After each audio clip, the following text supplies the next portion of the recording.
오늘의 말씀은 마태복음 5장 1절부터 12절까지의 말씀입니다. 마태복음 5장 1절부터 12절까지의 말씀입니다. 제가 먼저 읽겠습니다. 예수께서 무리를 보시고 산에 올라가 앉으시니 제자들이 나아온지라.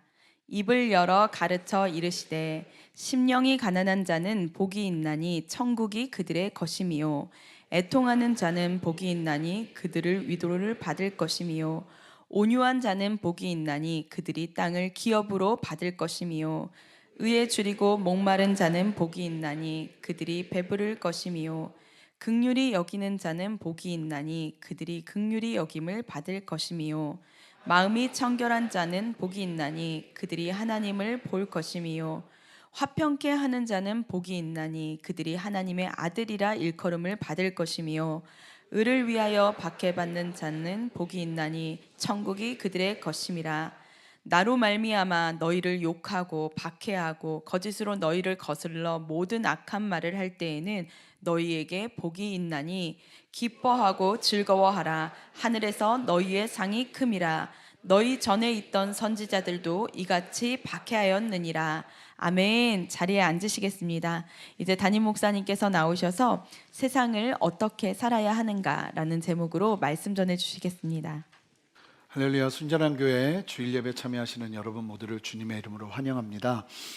특별히 이제 오늘 잠깐 말씀드리고 싶은 게, 저희는 성경책을 웬만하면 가지고 오시라 이렇게 항상 말씀을 드립니다. 그래서 성경책을 이제 못 가져오실 분들을 위해서 우리 한 성도님께서 귀하게 성경책을 비치용으로 기증해 주셨어요. 그래서 저쪽 지금 나가실 때 보면은 왼편으로 나가면 저기 안내 데스크에 비치용 성경이 있습니다. 그래서 성경을 안 가지고 오시면 이렇게 꼭 들어올 때 저기서 갖고 오셨다가 놓고 가셔야 돼요. 비치용이라고 크게 써놨어요. 그리고 교회 이름도 이렇게 크게 써놨습니다. 그래서 그렇게 성경책 꼭 같이, 그리고 웬만하면 여러분 할 수 있으면 같이 와서 말씀을 읽는 시간도 우리가 하나님을 경외하면서 예배드리는 시간이니까 같이 그렇게 함께 은혜 나누고 예배드리면 좋겠습니다. 그래서 여러분들 성경책, 우리 인사 나눌 때 성경책을 가지고 다닙시다. 함께 인사하겠습니다. 죄송해요. 예, 가지고 다니세요. 예. 같이 기도하고 말씀 전하겠습니다.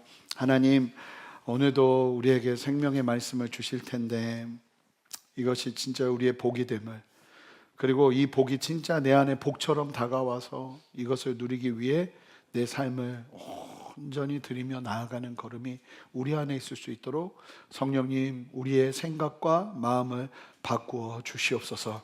감사드리며 예수 그리스도 이름으로 기도합니다. 아멘. 오늘 우리는 정체성 시리즈 16번째 말씀을 나누게 됩니다. 그동안 우리는 그리스도 안에서 구원받은 나의 진짜 존재는 무엇인가를 치열하게 추적해 왔습니다. 그리고 오늘 우리는 산상수훈의 말씀 중에 핵심이라고 말할 수 있는 팔복에 관한 말씀 앞에 서 있습니다. 오늘 본문을 포함한 이 산상수훈의 예수님의 설교는 단순하게 착하게 살아야 한다라고 던져주는 도덕책 교과서가 아닙니다.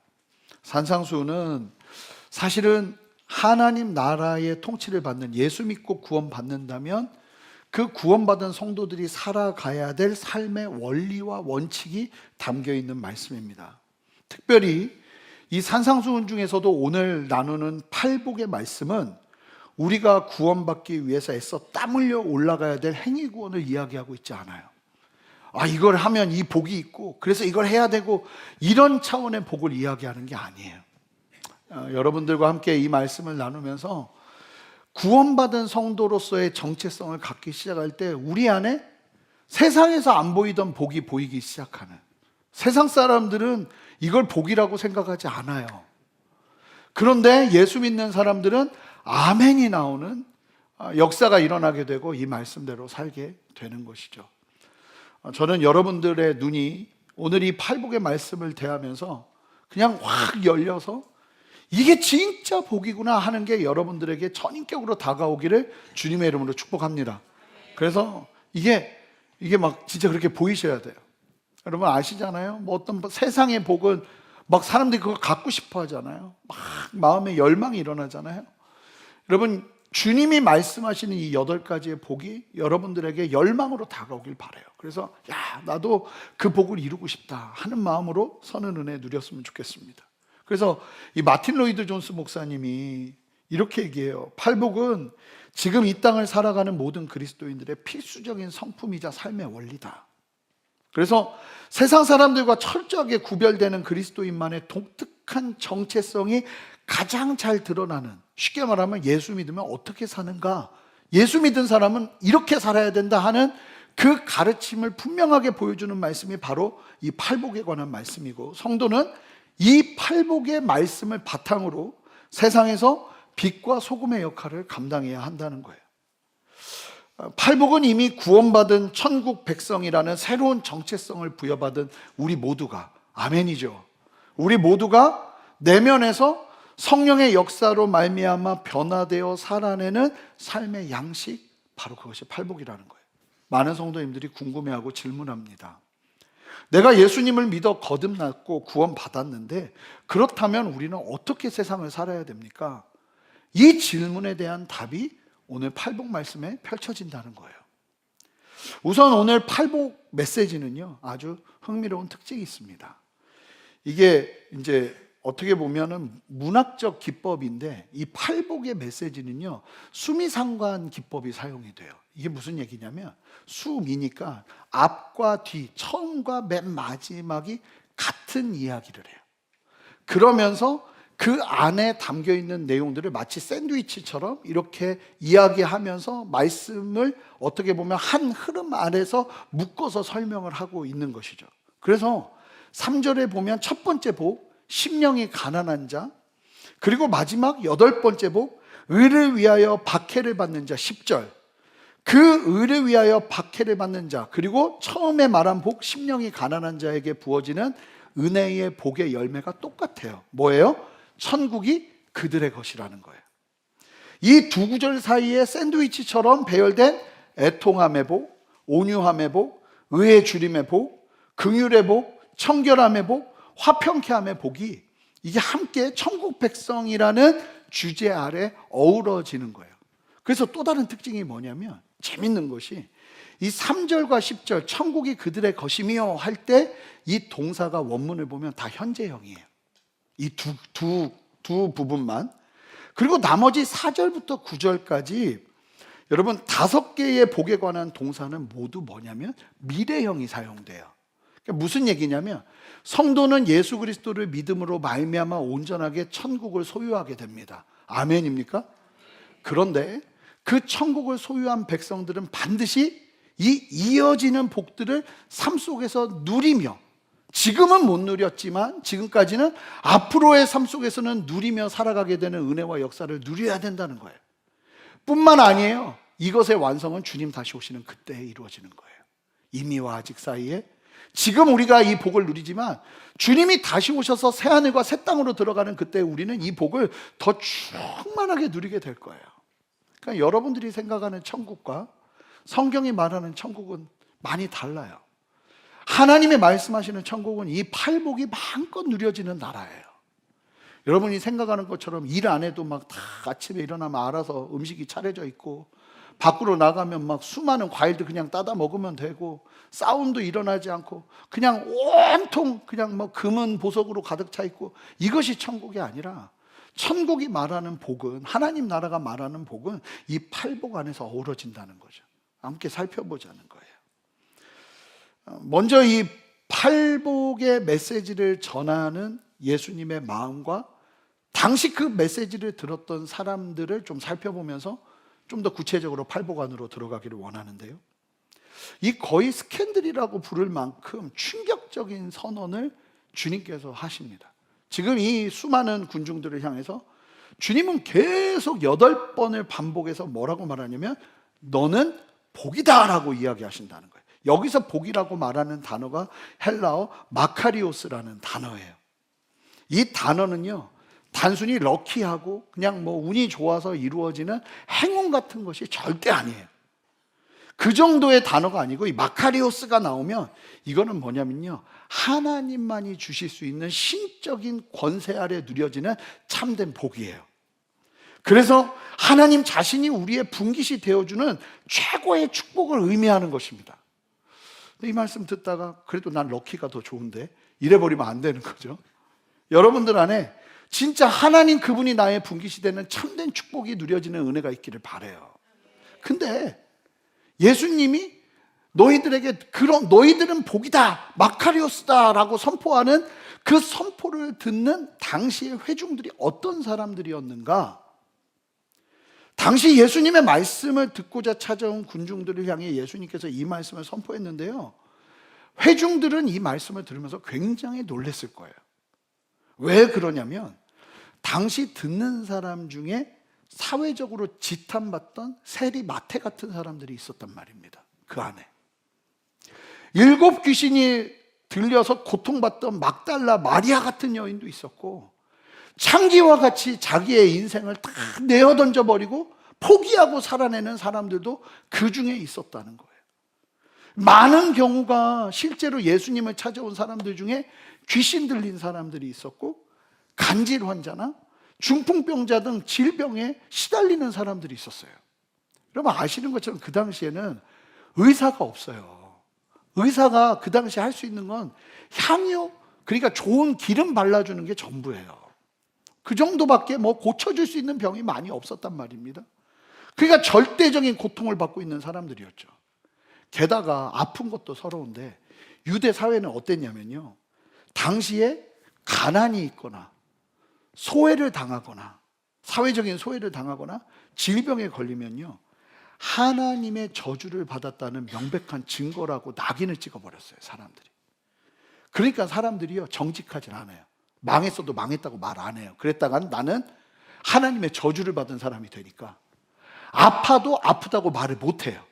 말하면 나는 저주받은 사람이 되니까. 근데 마음속으로는 이미 저주가 임해버린 거죠. 나는 하나님이 포기한 사람이구나. 나는 하나님이 놔버린 사람이구나. 하나님이 나를 저주하시는구나. 이런 생각이 계속 차오르고 있었던 사람들이라는 말이에요. 그런데 그 사람들을 향해서 예수님이 뭐라고 말씀하시냐면 니들이 복되다 말씀하시는 거예요.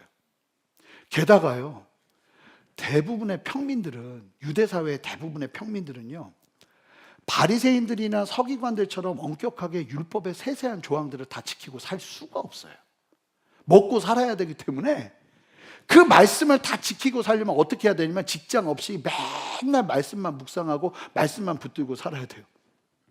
그렇게 살 수가 없잖아요. 그러니까 평민들 안에 어떤 생각이 있냐면 말씀을 나는 지키지 못하고 율법을 어기면서 내가 하나님의 저주 가운데 있구나 하면서 암묵적인 죄인 취급을 받으면서 깊은 영적인 열등감과 무력감 속에서 살고 있었단 말이에요. 그러니까 정죄감과 상처가 가득한 사람들이에요, 이 사람들이. 그런데 그들을 향해서 예수님께서 뭐라고 말씀하시냐면 세상의 눈에는 가장 저주받은 것처럼 보이는데 영적인, 육적인 파산 상태에 있는 자들을 향해서 아니라고. 너희가 진짜 하나님의 복을 받은 사람이라고 선언하고 계신다는 거죠. 너무나 분명한 사실은 예수님께서 말씀하시는 복은 세상이 말하는 복과 다르다는 거예요. 저는 여러분들이 복 받기를 원해요. 아멘 아닙니까? 복 받으라고 하시는데 이렇게 소극적으로 아멘 하실 거예요? 저는 여러분들이 복 받기를 원합니다. 그런데 여러분들이 생각하는 복이 아니라 하나님이 말씀하시는 복을 받으시길 바라요. 여러분, 우리가 겉으로는 아무 문제 없이 예배의 자리에 앉아 있는 것 같지만 속으로는 남모를 재정적인 위기나, 우리도 똑같아요. 혹시 내가 믿음이 없어 보이진 않을까? 내가 뭔가 잘못한 것처럼 보이지 않을까 하는 생각에 나를 감추는 거죠. 속으로는 남모를 재정 위기나 육체의 질병이나 혹은 깨어진 관계의 아픔 속에서 매일 숨죽여 울고 계신 분들이 분명히 계실 거예요. 세상의 매몰찬 잣대로 보면 우리는 항상 턱없이 부족하고 연약한 사람들일 수밖에 없는 것처럼 여겨지면서 무력감에 빠지기도 해요. 하지만 여러분, 오늘 말씀에서 예수님은 세상이 말하는 눈에 보이는 성공과 번영만이 복이라고 가르치는 이 시대의 거대한 거짓말을 뒤엎으십니다. 주님은 남모를 상한 마음을 안고 이 자리에 나온 우리를 향해 참된 복은 흠집 없는 완벽한 환경에서 오는 것이 절대로 아니고 내 힘으로는 도저히 아무것도 할 수 없음을 깨닫고, 이제 첫 번째 복을 이야기하면서 알게 될 거예요. 내 힘으로는 아무것도 할 수 없음을 깨닫고 오직 하나님 아버지만 바라볼 수 있는 그 상태가 복이라는 사실, 어쩌면 지금 내 자리가 복된 자리일 수 있다는 사실을 주님은 말씀으로 우리에게 역사하시며 도전하실 거예요. 예수님은 우리가 겪은 가장 비참하고 연약해 보이는 지금 도리어 하늘의 위로와 긍휼이 폭포수처럼 쏟아져 내리는 복의 자리가 될 수 있다고 말씀하십니다. 세상의 기준과 달라요. 오늘 이 산상수훈의 장엄한 선포를 함께 누리면서 주님 앞에 서는, 그리고 여러분들이 그 복을 누리고 취하며 나아가는 그 은혜 위에 있으시기를 주님의 이름으로 축복합니다. 자, 그러면 복에 관한 말씀 8복을 여러분들이 다 읽으셔야 돼요. 자, 3절 말씀을 한 목소리로 읽도록 하겠습니다. 함께 읽습니다. 시작.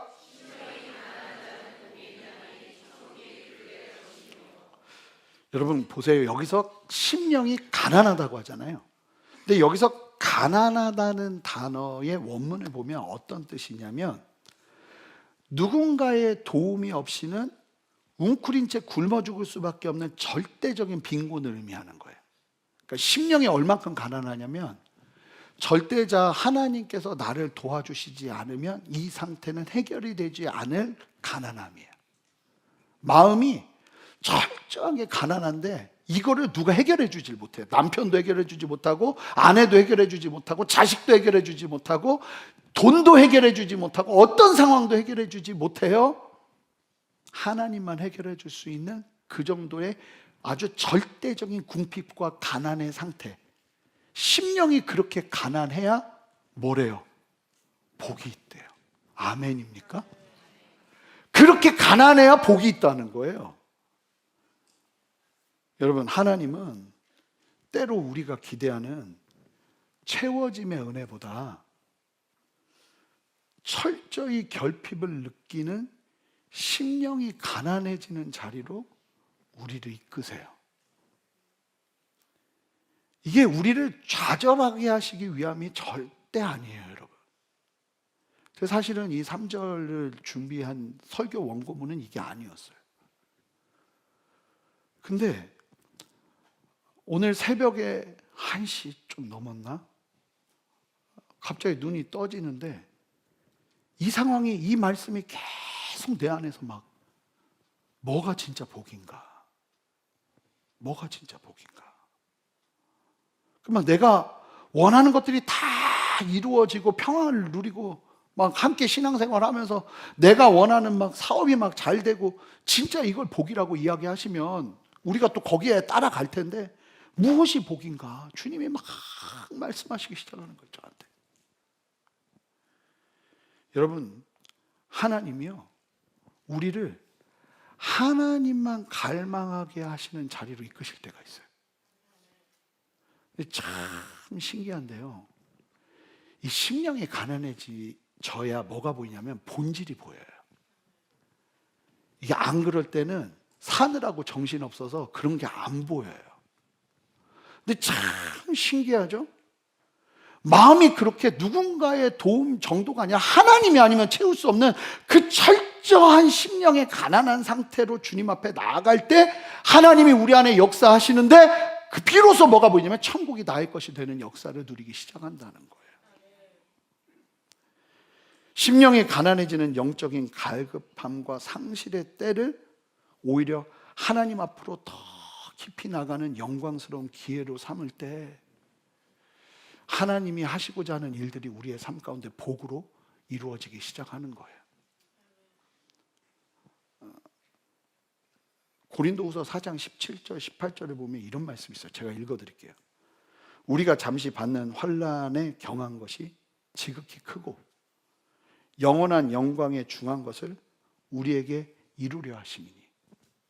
이유 없이 성도가 환난과 가난함과 목마름을 갖게 되는 상황들을 만날 수밖에 없는 상황이 주어질 수 있다는 거예요. 그런데 뭐라고 그러냐면, 그럴수록 우리가 18절에 보면 우리가 주목하는 것은 보이는 것이 아니요 보이지 않는 것이니 보이는 것은 잠깐이요 보이지 않는 것은 영원함이라 하면서, 그 고난의 자리에서, 그 목마름의 자리에서 갑자기 보이지 않는 게 보이기 시작하는 은혜와 역사가 일어난다는 거예요. 저는 예수님 정말 잘 믿고 잘 살고 있는 줄 알았어요. 예수님이 내 인생이 전부인 줄 알았어요. 근데 제가 주님을 제일 사랑하는 그때에 하나님이 정말 상황과 환경 속에서 저를 철저하게 가난하게 하시더라고요. 근데 원망할 것 같잖아요. 물론 잠깐 원망은 해요. 막 원망도 일어나요. 근데 참 신기한 게 평생 보이지 않던 영원한 것들이 보이기 시작하더라고요. 뭐가 중요한지 보이기 시작하고. 하나님이 우리를요, 심령이 가난한 상태의 자리로 이끄세요. 그게 복이라는 거예요. 그러니까 여러분 예배도요, 여러분 오셔서 미리 오셔서 기도하셔야 되는 게 딴 게 아니에요. 하나님, 오늘도 나는 주님 앞에 목마릅니다. 주님이 아니면 나는 걸어낼 수 없습니다 하는 절대적인 자기의 부인과 주님을 향한 기대로 나를 가득 채우고 예배를 드릴 때, 하나님께서 하나님의 나라, 보이지 않는 은혜, 보이지 않는 하나님의 손, 보이지 않는 하나님의 역사를 우리에게 나타내 보여주시는 거예요. 여러분, 그래서 기도하셔야 돼요. 예배 때 먼저 와서 혹시 내 안에 주님 아니어도 충분한 배부름이 있지는 않는가? 아니라는 거예요. 그 복된 자리가 아니에요. 그건 하나님을 향해서 철저히 주님만 나를 채우실 수 있다는, 그래서 시편 34편 18절에 이렇게 얘기하시잖아요. 여호와는 마음이 상한 자를 가까이 하시고 중심으로 통회하는 자를 구원하시는도다. 하나님 만나러 여기로 왔는데 내 마음이, 나의 심령이 철저하게 목마르고 가난하지 않는다. 여러분, 이거 참 불행한 것이죠. 그래서 가난한 마음으로, 주님이 전부인 마음으로 찬양이 시작되는 순간 우리의 예배는 달라지는 거예요. 여러분들 안에 그 은혜가 있으시길 바라요. 그리고 시키지 않아도 지금 내 상황이 마음이 가난한 상태로 있다면, 여러분 주님 앞에 오늘 예배 가운데 하나님, 나에게 보여주십시오. 지금의 고통과 고난을 이길 수 있는 하나님의 나라를 보여주십시오. 예수 믿는 사람은 다른 걸로 소망을 얻는 것이 아니라 하나님의 나라와 하나님의 진리와 하나님 그분의 임재로 소망을 얻고 위로를 얻으며 힘을 얻는 게 성도의 걸음인 줄 믿습니다. 여러분들이 기도를 했다고 해서 갑자기 사업이 잘 되고 여러분들의 자녀가 정신을 똑바로 차리면서 뭐 그렇게 되는 것도 감사한 일이지만, 그것은 있을 수도 있고 있을 수도 없을 수도 있는 일이에요. 하지만 우리가 진짜 은혜를 받아야 되는 건 하나님 나라에 있다는 거예요. 심령이 가난한데 천국이 내 것이 된다고 지금 내 상황에 바뀔 것이 하나도 없는데 어떻게 그게 복이냐는 거예요. 그런데 그게 복이라는 거예요. 그게 내 안에 원리와 공식처럼 임하기 시작할 때 하나님이 우리 안에 그 복으로 역사하시는 거예요. 남의 얘기가 아니에요. 내가 누려야 될 은혜인 거예요. 여러분 지금 목마르세요? 정말 하나님이 아니면, 내 상황은 정말 하나님이 아니면 어떤 누구도 바꿀 수 없는 상황이라고 절대적인 절망 속에 있으세요? 주님 말씀하세요. 복이라고. 제가 여러 번 얘기했잖아요. 김용희 선교사님이에요. 그분이. 제가 아니고 제 학교장 분이 어떻게 선교사님이 예수님 만나셨어요? 물었더니 얘기를 하시더라고요. 죽이려고 그랬대요. 사기친 사람을 죽이려고 집 앞에다가 방 하나 구해놓고 식칼 들고, 그리고 뭐 방에 아무것도 없었대요. 근데 참 신기하게 누가 옛날에 성경책 있잖아요. 두꺼운 거를, 옛날 성경책 있잖아요. 빨간, 막 여기 빨간, 왜 이렇게 무서운 색깔을 그렇게 해놨나 모르겠어요. 빨간색으로 이렇게 해놓고 검은색으로 되어 있는 성경책 있잖아요. 그거를 그게 성경책인지도 모르고 비계로 쓰기 딱 좋으니까 머리에 이렇게 맡에 이렇게 놓고 잠을 자고 있는데, 눈을 떠가지고 죽이려고 그러고 있었대요. 근데 그러다가 그냥 이거 뭔 책이지?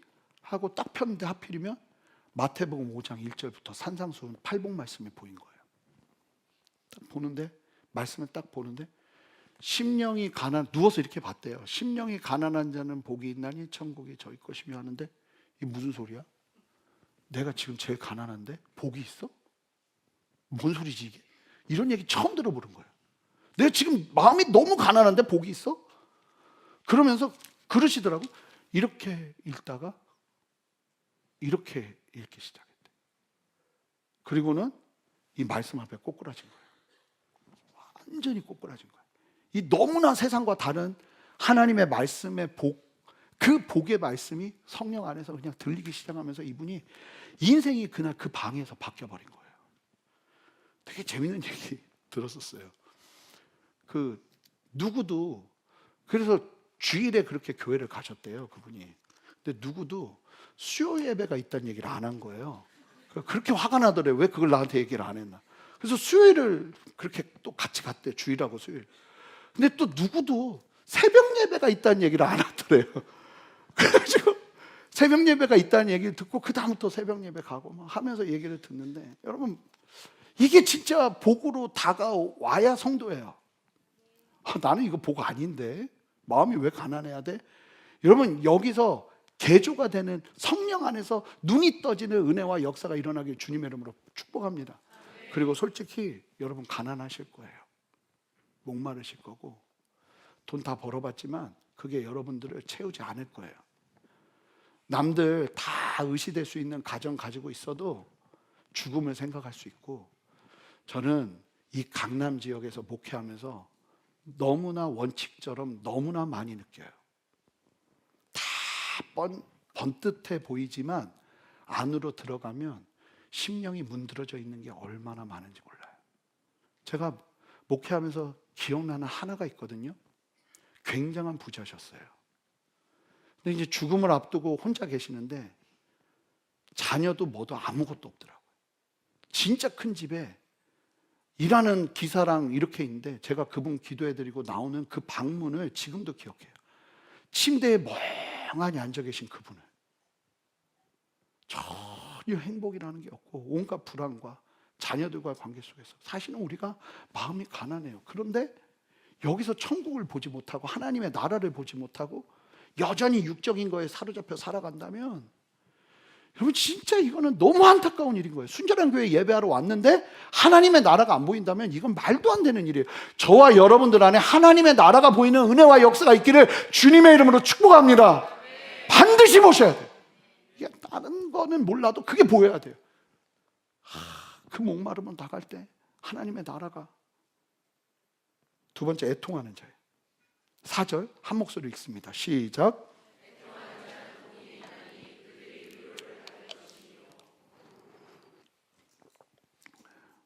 애통은 어느 정도냐면, 이 단어가 사랑하는 가족을 잃었을 때 창자가 끊어지는 듯한 비통함을 경험하는 수준의 슬픔을 말해요.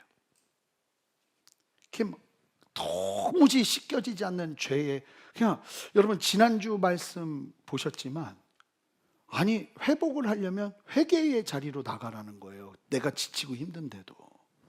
그럴 때 그 자리에서 회복이 일어난다고 그러잖아요. 애통은 그렇게 나의 죄성을 하나님 앞에 진짜 나의 연약함을 올려드리면서 그냥 막 찢어 창자가 끊어지는 듯한 고통으로 주님 앞에 눈물을 흘리고 뿐만 아니에요. 사랑하는 사람들과 여전히 세상이 전부인 줄 알고 세상의 복을 따라 나아가는 영혼들을 바라보면서, 자식들을 바라보면서, 가족들을 바라보면서, 사랑하는 이들을 바라보면서 하나님 앞에 절절히 눈물을 흘리며 나아가는 그 걸음, 여러분 보세요. 그들이 위로를 받는 거예요. 그러니까 하나님 앞에서 애통하는 걸음이 필요한 거예요.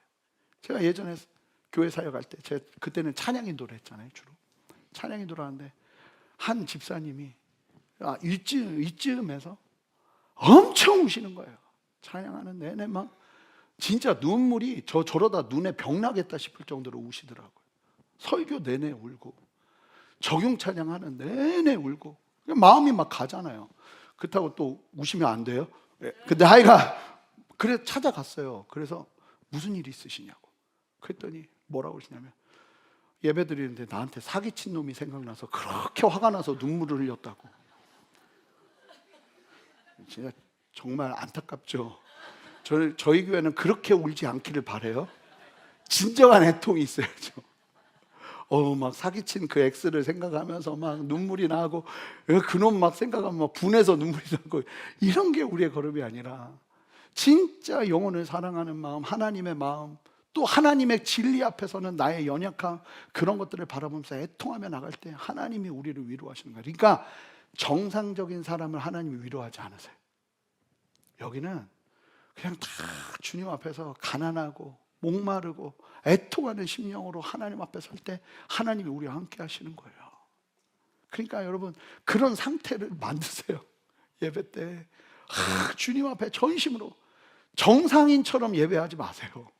진짜 목마른 사람처럼, 애통하는 사람처럼 하나님을 향해 전심으로 예배하며 나갈 때 하나님이 우리를 만지시는 거예요. 5절 너무 중요해요. 저는 5절 말씀 조금 더 길게 얘기할 거예요. 온유함에 관한 거예요. 자, 5절 말씀 한 목소리로 읽습니다. 시작. 땅을 기업으로 받으려면 온유해야 된대요. 이게 무슨 얘기일까요? 온유함은 성품이 아니에요. 여기서 말하는 온유, 프라우스라는 단어는 언제 사용되냐면, 이 야생마가 있잖아요. 뛰어난 조련사의 손에 의해서 완전히 길들여지는 상태를 프라우스라고 그래요. 그러니까 막 날뛰던 말이 훈련을 받으면서, 조련을 받으면서 길들여진 상태가 온유함이라는 거예요. 그래서 이 통제된 힘, 하나님의 진리 안에서 하나님의 진리를 따라 내 인생이 야생마 같던, 내 마음대로 살던 내가 하나님의 진리 안에서 통제되기 시작하는, 그것이 온유함이라는 거죠. 예배와 기도 시간이 그런 시간이에요, 여러분. 내 생각이 아무리 커도 예배하면서 주님의 크심 앞에 내 생각을 내려놓고 주님의 말씀을 따라 순종하는 훈련을 하는 거예요. 복수를 내려놓고, 난 복수하려고 막 하고 있는데 말씀 듣다가 복수가 내려놔지고, 미워하고 원망하면서 살고 있었는데 미움과 원망을 진리 안에서 내려놓고 하나님의 사랑과 진리의 원리를 삶에 새기면서 하나님 나라의 원리를 살아내는 순종을 반복하기 시작할 때 내 안에 뭐가 오냐면 온유함이 온다는 거예요. 여러분, 온유함 하면 떠오르는 한 사람이 있습니다. 성경에서 하나님이 온유하다고 칭찬받은 한 사람이 있어요. 누군지 아시나요? 모세죠. 모세. 민수기 보면, 이 민수기는요, 출애굽이 시작된 지 2년째부터 거의 40년 가까이 모압 평지에 이를 때까지 그 모든 기간을 다루고 있는 책이 민수기예요. 그래서 인구조사하는, 그 사람 수를 센다고 해서 민수기예요. 여자 이름 아닙니다, 민수기. 사람 수를 센다고 해서 민수기인데, 이 인구 수가 바뀌어요. 중간에 2번 하는데, 첫 번째는 1세대, 그리고 나중에 모압 평지쯤 가면요, 세대가 완전히 바뀌어버려요. 2번째 세대로. 근데 그 과정에서 하나님이 모세에게 칭찬하시는 말씀이에요. 민수기 12장 3절 한 목소리로 읽습니다. 하나님이 모세를 향해서 이렇게 얘기하셨어요. 시작.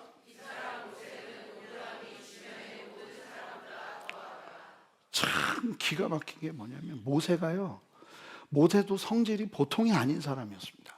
마음에 안 들면 때려 죽이던 사람이었어요. 근데 이 모세가 온유함이 지면에 승했다는 건 무슨 얘기겠어요? 하나님 안에 철저하게 통제가 되기 시작했다는 거예요. 훈련이 되면서 화내고 싶을 때 다 화내는 게 아니라 하나님의 진리를 따라서 자기의 감정과 자기의 생각과 자기의 견해를 내려놓고 하나님화 되기 시작했다는 거예요. 이게 온유함이라는 거예요. 여러분, 온유함은요, 훈련돼야 돼요. 그리고 우리 순전한 교회 모든 성도님들이 온유한 성도님들이 되기를 주님의 이름으로 축복합니다.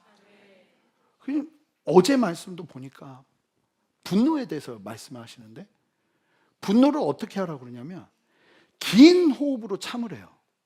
분노가 확 일어날 때 이렇게 숨을 쉬면서 참으래요. 그러면서 뭐라고 말하냐면, 하나님이 분노를 일으켜서 나타날 상황을 미리 바라보고 분노를 절제할 수 있는 수준으로 우리를 만들으라는 거예요. 잠언은요, 끊임없이 우리에게 훈련을 요구해요. 내가 하고 싶은 대로 다 하는 게 아니라.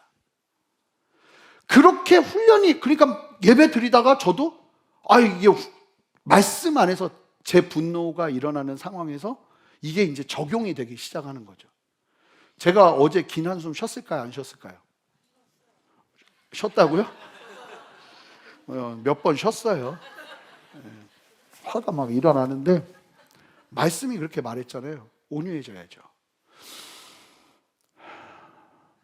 그리고 생각했어요. 내가 여기서 화냈을 때 일어날 일들을. 그러니까 마음이 정리가 되더라고요. 온유해지는 거죠. 여러분, 진짜 위험한 게 뭔지 아세요? 예수 믿으면서 온유함을 놓치는 거예요. 그래서 예배를 드리는데 내 고집만 강해져요. 하나님 앞에 기도하는데 내 아집만 강해져요. 이상하게 하나님의 진리 안에서 조정되지 않고 내 생각만 계속 강해지는 거예요. 여러분, 이거 굉장히 위험한 거예요. 보세요. 온유한 사람에게 땅을 맡기세요. 물리적인 축복을 주신다는 거예요, 이게. 하나님이 땅을 물리적으로 맡기신다는 거예요. 어떤 일들을 맡기신다는 거예요. 왜요? 온유하니까. 왜 온유하면 땅을 맡기는 거예요? 좀 직설적으로 표현할게요. 지 뜻대로 안 할 테니까. 뭘 맡겨도 하나님의 뜻 안에서 하나님이 말씀하시는 대로 그것을 다스릴 테니까 하나님이 땅을 맡기는 거죠. 베드로가 내가 막 다 할 수 있다고 생각하고 예수님의 오른팔이라고 생각하고 주님 앞에서 나는 결코 배신하지 않을 겁니다. 이렇게 자기가 가득했을 때 주님은 한 번도 말씀하시지 않았고 주님 안에서 철저하게 자기의 실패를 경험하고 진짜 죽다 살았어요. 예수님을 부인하고 철저하게 자기에게 실망한 그때에 예수님께서 베드로에게 뭘 맡기시죠? 내 양을 먹이라고 맡기세요. 그게 참 놀라운 게, 여러분, 하나님 앞에 온유함을 취하잖아요. 그럼 하나님이 맡기십니다. 영혼을 맡기세요. 상황을 맡기시고요. 환경을 맡기세요. 그러니까 여러분들이 철저하게 어떤 사람이 돼야 되냐면 온유한 사람이 돼야 될 줄 믿습니다.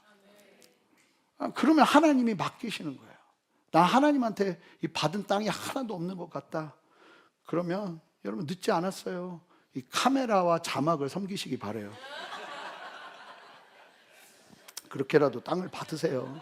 네. 하나님이 주시는 은혜 안에서. 근데 참 신기해요. 온유해야 돼요. 여러분, 예수 믿으면서 온유해야 돼요. 예수 믿으면서 바뀌어야지 내 생각, 여러분, 점점 예수님이 생각나는 사람이 돼야지 내 강성만 드러나가지고 막 나만 드러내는 사람이 되잖아요. 이거는 건강한 신앙이 아니에요. 저희 교회하고 맞지 않아요. 저희 순전한 교회에서 함께 신앙생활하는 분들은 정말 온유해지기를 바라요. 내가 맞다고 생각했는데 주님의 말씀이 저렇게 이야기하면 내 신앙의 기조도 바꾸고 내 삶의 습관도 바꾸고 내 걸음도 바꾸고 하면서 평생 나이가 들수록 더 주님을 닮아가는 은혜가 우리에게 있어야 되지 않겠어요?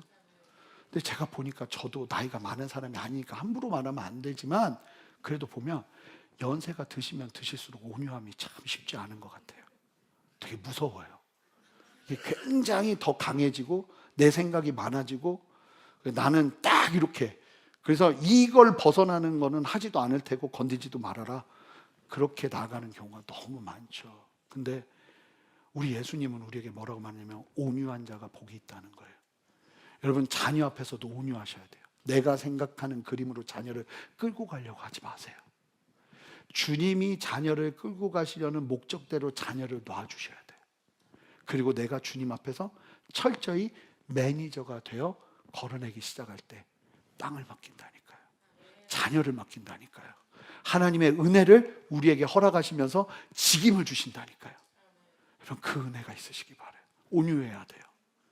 세 번째, 네 번째, 의에 줄이고 목이 말라요. 6절 한 목소리를 읽습니다.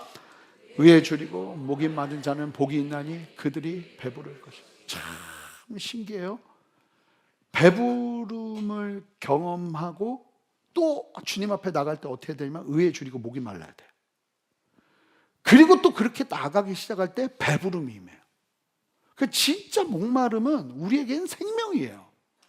주님 앞에 나갈 때 사막 한가운데서 물을 찾지 못해서 헐떡이는 절박한 생존의 갈망, 그게 이제 이 원문에 보이거든요. 그러니까 하나님의 의와 하나님의 뜻과 하나님의 마음을 향한 간절한 주린 목마름으로 나아가기 시작할 때 어떤 일이 벌어지냐면, 할렐루야, 배가 부를 거라는 거예요. 영적인 배가 불러서 하나님 앞에서 배를 두드리며 나가는 일들이 벌어진다는 거예요. 할렐루야. 그냥 여러분들이 예배 드리고 나서 나가실 때요, 뭐가 되냐면 포만감이 있어야 돼요. 영적인 포만감. 그리고 다시 들어올 때는 주님 마음으로 들어오는 거예요. 그러니까 예배가 정기적으로 계속 우리에게 필요한 거예요. 그러니까 하나님 앞에서 그 주님 마음으로 나갈 때 진정한 배부름이 임하는 거예요. 이게 경험돼야 돼요. 제가요, 저희 교회는 양육을 하긴 할 텐데 기초적인 것만 할 거예요. 기본적으로 구원이 무엇이고 성경이 무엇이고 성령의 감동은 어떻게 살아야 될지 이것만 볼 겁니다. 그리고는 여러분들이 삶의 자리에서 하나님 예배하면서 다양하게 임하는 하나님의 말씀들 속에서 여러분들이 배부름을 누리면서 여기에서 온유하게 변화돼 가셔야 돼요. 제가 볼 때는, 저는 막 예수 제자 훈련학교 막 강한 훈련하는 데서 있었잖아요. 이게 최고예요. 집밥에서 은혜 받지 못하는 자 영원히 줄일지니. 저는 이제 그 관점이에요. 하나님의 집밥에서 은혜를 받을 때 진정한 포만감이 임하는 거예요. 그리고 그 배부름을 경험하는 사람들이 세상에 나가서 또 영적인 주림을 경험하고, 저와 여러분들이 하나님 앞에 의에 줄이고 목마름으로 주님 앞에 서는 은혜 있으시길 바라요. 그러면 자연스럽게 이제 7절, 8절, 9절, 10절, 12절이 나오는 거예요. 첫 번째 7절 우리 한 목소리 읽습니다. 시작. 궁휼히 여기는 자는 복이 있나니 그들이 궁휼히 여김을 받을 것이며. 여러분, 참 놀라운 건 하나님의 마음으로 하나님 앞에서 그렇게 배부르고 하나님의 은혜를 경험한 사람들이요, 이 세상을 어떻게 사는지 아세요? 궁휼히 여기며 산다는 거예요. 궁휼이 있다는 거예요.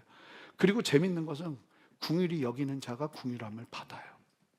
인색한 사람은 궁휼함을 받기가 쉽지가 않다는 거예요. 내가 누군가를 정말 용서할 수 없을 때 용서해 준 경험을 한 사람, 내가 누군가를 정말 나도 힘든데 도와준 경험을 한 사람, 여러분, 그런 사람에게 하나님이 놀라운 은혜를 베푸세요. 제가 전도사 때요, 제가 그런 얘기 몇 번 했잖아요. 죄송해요. 그래도 뭐 내 경험이 그거밖에 없으니까. 월급이 70만 원이었단 말이에요. 근데 그때 선교단체 간사들은 다 자비량이었어요. 그러니까 내가 고액 월급을 받는 사람인 거예요. 그러니까 이들이 휴가를 우리 집으로 와요. 휴가를 우리 집으로 와서 우리 집, 나중에는 우리 집 비밀번호를 알고 내가 들어와 보면 그들은 TV를 보고 쉬고 있어. 집에. 근데 이제 유학을 가야 되는데 제가 그때 외부 사역을 많이 다녔어요. 강의를 하면서. 그러면서 이제 강의비로 돈을 벌었단 말이에요. 근데 이제 유학을 가야 되니까 제 아내한테, 자, 통장에 잔고가 얼마 있냐 그랬더니 저를 이렇게 쳐다봐요. 그냥. 왜 그러냐 그랬더니, 당신 몰라? 우린 다 썼어. 그러더라고요. 잔고에 돈이 없는 거야. 그럼 뭐 사실은 그래도 후회 없이, 그렇다고 규모 없이 살라는 얘기는 아니지만, 여러분 70만 원으로는 규모 없이 규모 있게 못 살아요. 진짜 아무리 규모를 가질래도 있으나 없으나예요. 이게 규모는 좀 더 있어야 뭐가 규모가 생기지, 그냥 생존인데 무슨 규모예요. 그러니까 그러고 있었단 말이에요. 저 이제 그렇게 이제 살았단 말이에요. 제가 무한할 정도로 사랑과 섬김을 유학 가서 다 받은 것 같아요. 왜 이렇게 우리 불쌍하게 여기는 거예요? 근데 말씀이 맞아요. 궁휼히 여기니까 궁휼함을 받던데요. 하나님의 나라는 원리가 그대로 이루어지던데요. 저희는 애도 거기서 둘을 낳잖아요. 성도님들이 미역국을 얼마나 끓여다 주셨는지 몰라요. 아니, 애를 낳는데 찬물에 샤워하라고 그러더라고요, 미국 병원은. 그리고 뭐 얼음 녹차를 주더라고요. 그리고 스테이크를 줘요. 다 제가 먹었어요. 먹으면 안 되니까. 그리고 해야 되는데 방법이 없잖아요. 막 사랑을 받는 거예요. 긍휼을 받는 거예요. 여러분, 용서하지 않고 인색하게 막 사람들 다 칼질하고 그런 사람에게 긍휼이 임하기가 쉽지가 않습니다. 네가 그러고 살았잖아. 그러니까 여러분, 이거는 긍휼은 마치 저축과도 같은 거예요. 나도 언젠가 긍휼을 받을 때가 와요. 그렇기 때문에 믿음 있는 사람들은 긍휼히 여기는 복을 누려야 될 줄 믿습니다. 그래서 그러기 시작할 때 하나님이 긍휼하면, 그리고 하나님도 우리를 긍휼히 여기세요. 그런 사람에게. 그냥 성도는 인색하지 말라는 거예요. 인색하지 마자. 자, 옆에 분에게 고백하세요. 인색하지 맙시다. 그리고 8절, 마음이 청결한 자. 제가 말씀드렸잖아요. 그 당시 사람들은 내가 아파도 드러내면 안 되고 욕먹으니까. 근데 주님 뭐라고 말씀하시냐면 청결해야 된다고, 깨끗해야 된다고, 마음이 깨끗해야 된다고, 있는 그대로를 이야기하고, 하나님 앞에서도 도대체 하나님 앞에 왜 감춰요? 감춰서 뭐 하겠다는 건지 모르겠어요. 그냥 가난하면 가난한 대로, 목마르면 목마른 대로, 힘들면 힘든 대로 그대로 고백하며 나가기 시작할 때 뭐가 보인대요? 하나님 나라가 보인대요. 여러분, 이게 믿어지세요? 하나님의 나라가 보인다는 거예요. 내가 정직하게 나가기 시작할 때, 내가 깨끗하게 나가기 시작할 때.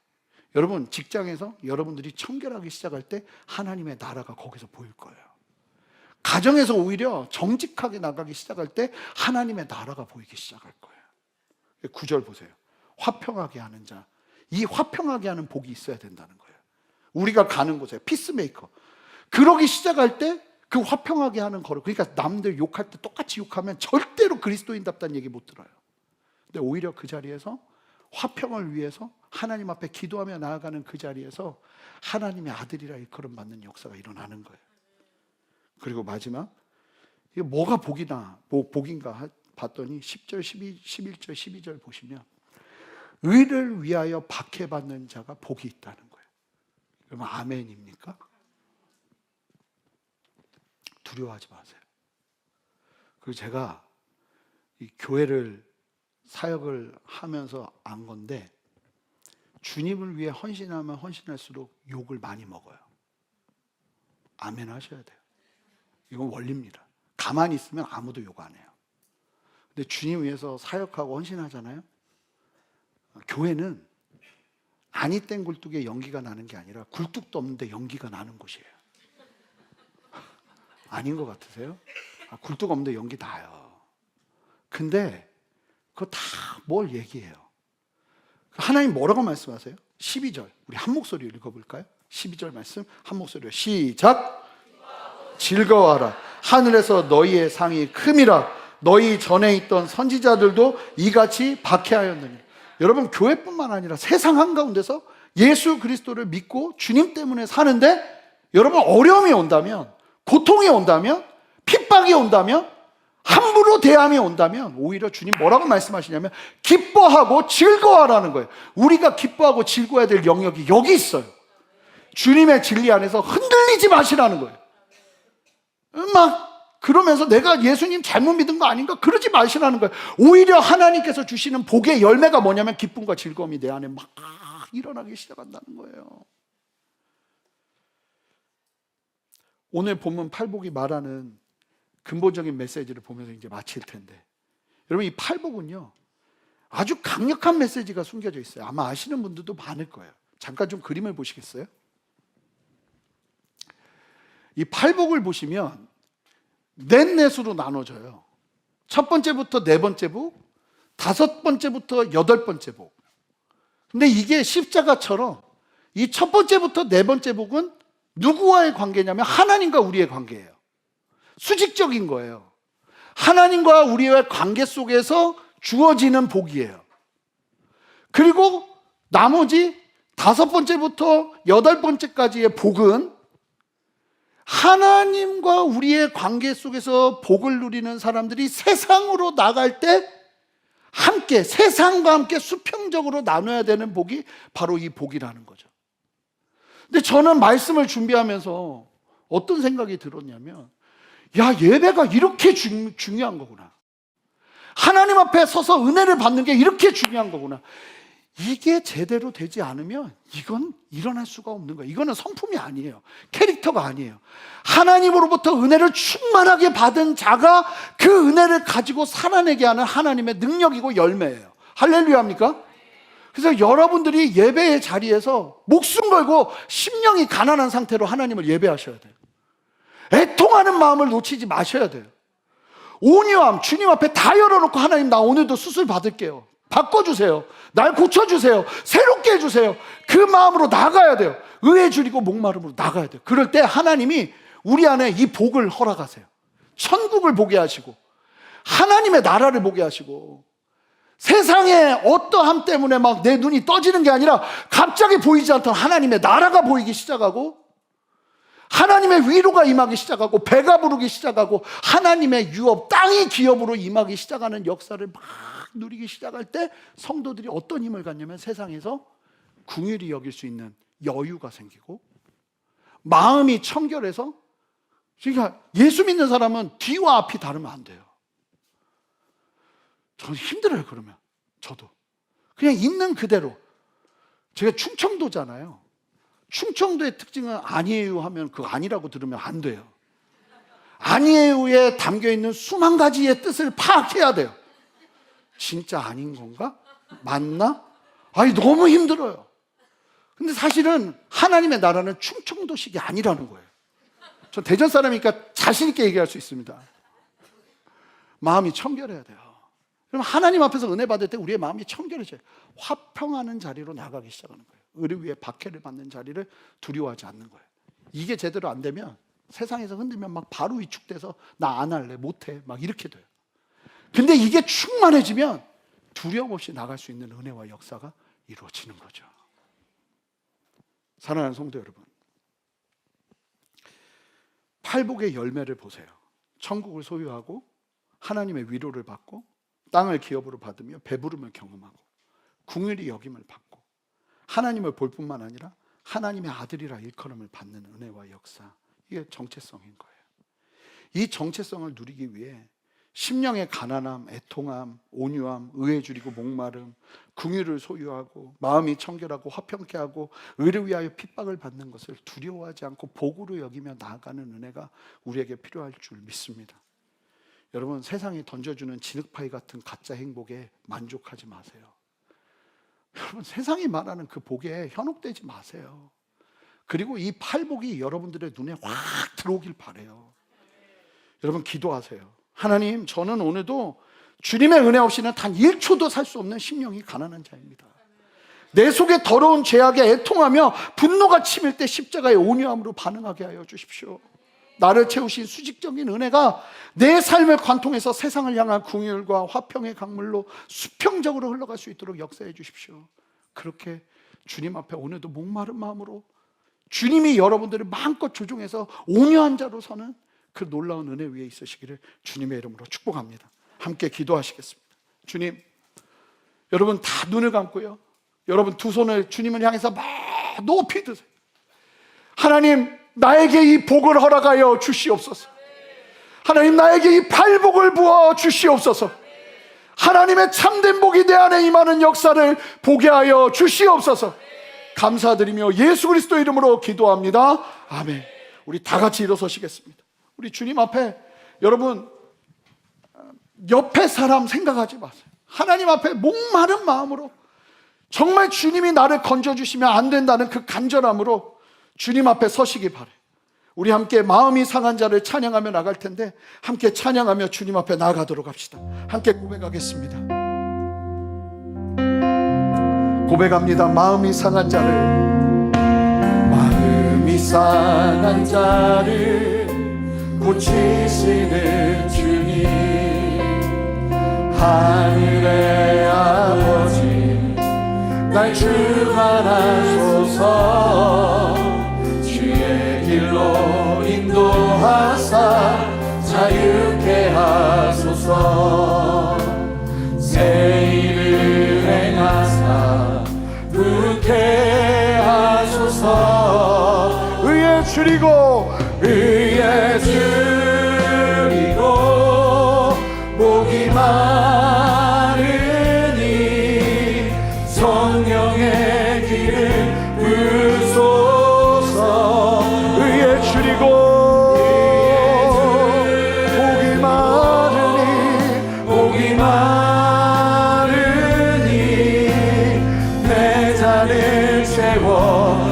다시 한번 고백합시다. 마음이 상한 자를 고치시는 주님, 마음이 상한 자를 고치시는 주님, 하늘의 아버지 날 주관하소서. 주의 길로 인도하사 자유케 하소서. 새 일을 행하사 부흥케 하소서. 고백합니다. 의에 줄이고 목이 마르니 성령의 길 부소서. 의에 줄이고 목이 마르니 내 잔을 채워. 우리 함께 고백합니다. 성령으로 채우사 주보게 하소서. 성령으로 채우사 주보게 하소서. 주의 임재 속에 은혜 알게 하소서.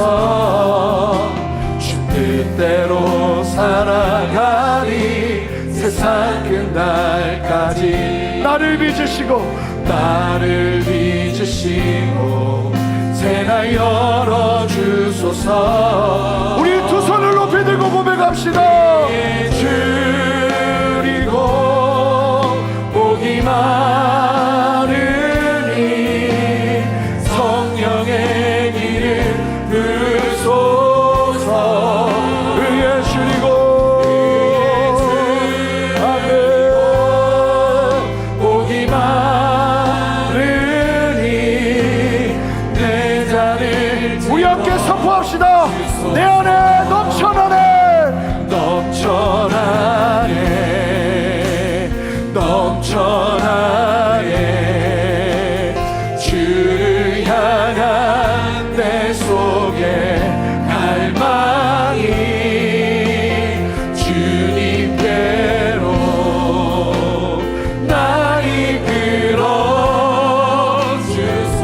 키워봤어요. 주님을 더 원한 넘쳐나네, 넘쳐나네, 넘쳐나네. 주를 향한 내 속에 갈망이. 아멘. 주님께로 날 이끌어 주소서. 주님을 더. 여러분의 목소리로 고백하세요. 넘쳐나네, 넘쳐나네, 넘쳐나네. 주를 향한 내 속에 갈망이 주님께로 날 이끌어 주소서. 주님을 더 원하. 우리 목마른 심령으로 고백합니다. 넘쳐나네, 넘쳐나네, 넘쳐나네. 주를 향한 내 속에 갈망이 주님께로 날 이끌어 주소서. 주님을 더 원하니다. 심령의 가난함, 애통함, 온유함, 의에 줄이고 목마름, 긍휼, 마음의 청결함, 화평케 함, 의를 위하여 핍박받음. 이 중에 여러분들 안에 결여되어 있는 영역이 무엇입니까? 지금 여러분들이 붙잡아야 되는 영역은 무엇입니까? 우리 다 같이 두 손을 들고, 하나님, 내가 주님 앞에 목마름 놓치지 않겠습니다. 애통함 놓치지 않겠습니다. 온유함 놓치지 않겠습니다. 의에 줄이고 목마른 마음 놓치지 않겠습니다. 하나님, 나의 심령 위에 주님의 배부른 역사를 허락하여 주시옵소서. 함께 두 손을 높이 들고 주님의 이름 한번 부르며 간절히 기도합니다. 주여 넘쳐나네 주를 향한 내 속에 갈망이 땡자라 선포하시는 주님의 확증된 말씀 앞에 담대하게 선의 은혜로 나가여 주시옵소서. 할렐루야. 새 일을 행하시는 주님을 찬양합니다. 역사하시는 주님을 찬양합니다. 하나님 내 안에 주님의 마음을 부어주시옵소서. 하나님 주님의 마음을 부어주시옵소서. 여러분 주님 앞에 간절히 기도하세요. 하나님 내가 목마릅니다. 하나님을 주님과 목이 마르며 하나님이 아니면 걸을 수 없는 걸음입니다. 주님 나를 붙들어 주시옵소서. 아버지 보게 하시옵소서. 깨닫게 하시옵소서.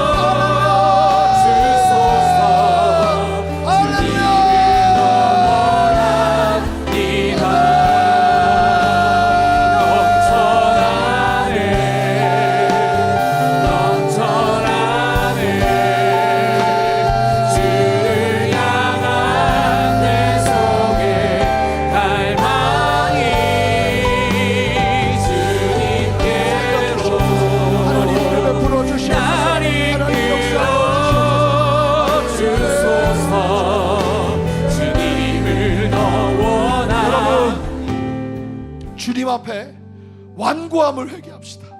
하나님 변하지 않음을 회개합시다. 하나님 내가 주님 앞에 온유한 자로 서기를 원합니다. 주님 앞에 설 때마다 수술대 위에 서는 것처럼 주님의 말씀이 나를 세우고 온전케 하고 깎아내는 역사를 누리기를 원하오니 하나님 나를 변화시켜 주시옵소서.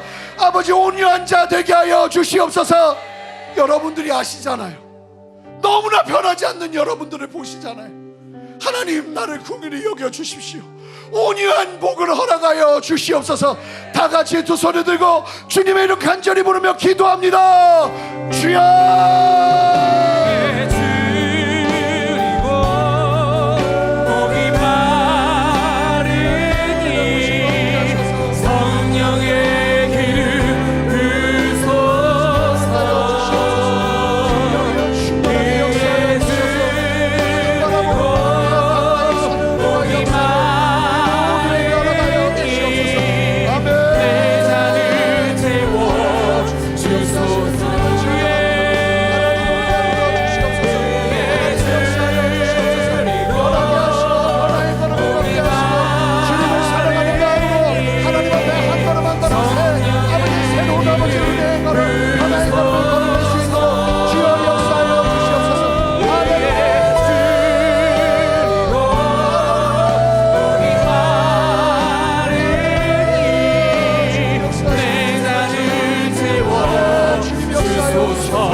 마지막으로 기도합시다. 우리 순전한 교회가 팔복을 누리며 팔복을 생명처럼 여기며 나아가기를 원합니다. 이 나라 대한민국이 잘못된 복의 역사를 끊어내고 하나님의 복을 취하며 나아가는 은혜를 허락하여 주시옵소서. 믿는 자들에게 팔복의 은혜가 임하게 하여 주시옵소서. 성도들이 변하게 하여 주시고 아버지의 복을 누리며 온전히 서는 역사를 허락하여 주시옵소서. 교회와 나라를 주님께 올려드리며 간절히 한 번 더 기도합니다. 기도하겠습니다. 하나님 역사하시는 주님을 찬양합니다. 성령의 길을 부소서. 그의 주리고 복이 많으니 내 잔을 채워 누리게 하여 주시옵소서. 두려워하지 않게 하옵소서. 하나님 함께하게 하옵소서. 하나님의 역사 위에 함께하옵소서. 하나님 하나님 깨닫게 하여 주시옵소서. 하나님 역사하여 주시옵소서.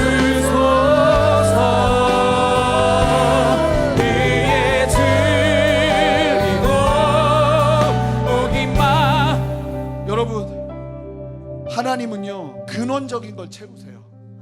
여러분들을 두렵게 하는 그 모든 염려 거기에 머무는 것이 아니라 더 근원적으로 하나님의 나라를 보게 하시면서 하나님께서 그 어려움을 이겨내게 하시고 견뎌내게 하시고 감당하게 하시는 줄 믿습니다.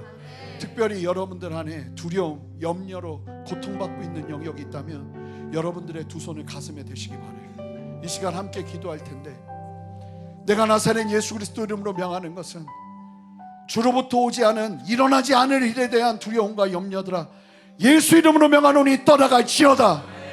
주님의 진리로 새롭게 하여 주시고 하나님의 말씀으로 온전케 하여 주시고 하나님의 나라를 보며 하나님의 뜻과 아버지의 일하심을 바라보며 담대하게 일어서는 은혜와 역사, 회복, 참된 복의 임함을 허락하여 주시옵소서.